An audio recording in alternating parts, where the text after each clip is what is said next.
Aujourd'hui, dans Suivez le guide, la brigade Piron.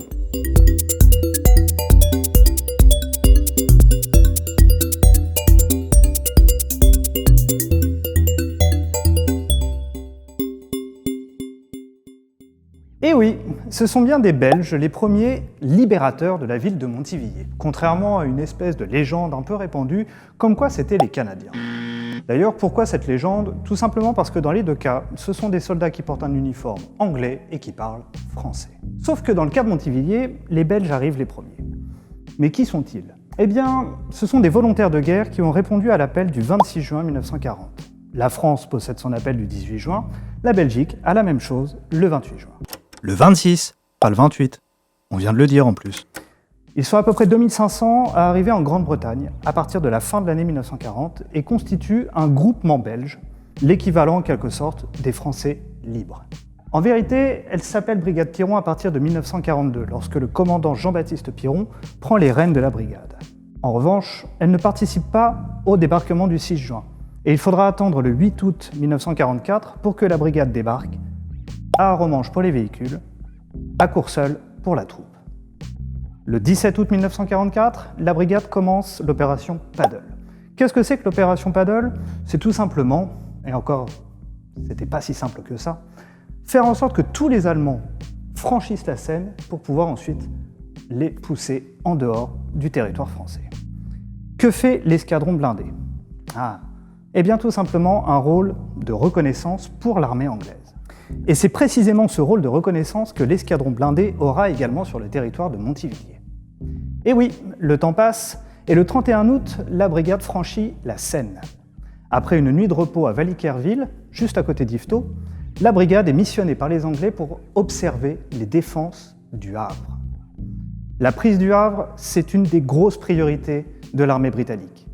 Et toutes les défenses se trouvent sur les hauteurs, notamment à Montivilliers. Et c'est pour cette raison que le vendredi 1er septembre 1944, aux alentours de 15h30, la première automitrailleuse blindée belge arrive sur notre territoire.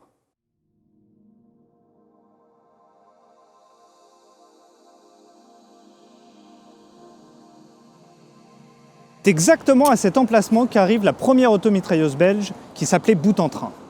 D'ailleurs, les Belges vont surveiller également le long de la route que nous allons emprunter.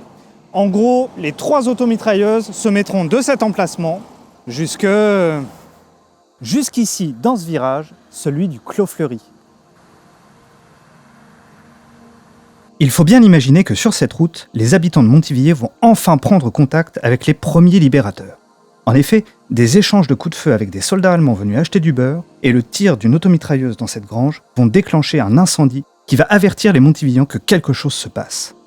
Ainsi, dès 15h30, une fois les blindés arrêtés et les coups de feu s'étant éteints, on assistera à des scènes de joie. Le chocolat, les cigarettes et les embrassades restent dans toutes les mémoires de celles et ceux qui ont connu ce moment. Mais au fait, on a parlé de 3 automitrailleuses. Effectivement, il y avait Bout en Train, Branle-Bas et Burkel. Elles appartenaient à la première troupe du lieutenant Jules Floridor. Mais dis donc Raymond, comment ils étaient habillés les Belges? Eh bien comme des Anglais, le béret noir des tankistes avec l'insigne métallique de la brigade Piron, et ensuite la veste d'uniforme, le battle dress, où l'on voit également les plaques d'identité. Pour terminer, le ceinturon, et enfin le pantalon de laine, terminé lui par des guêtrons. En bas, les fameux brodequins en cuir retourné. Sur les manches, le drapeau belge, suivi de l'insigne de la brigade Piron, la tête de lion, lui aussi, aux couleurs belges. En bas, un insigne anglais, on appelle ça un strip, aux couleurs de l'escadron blindé. Sur l'autre manche, le title Belgium, écrit en anglais, tout simplement parce qu'ils ont été entraînés en Angleterre. Enfin, l'insigne et le strip que l'on retrouve.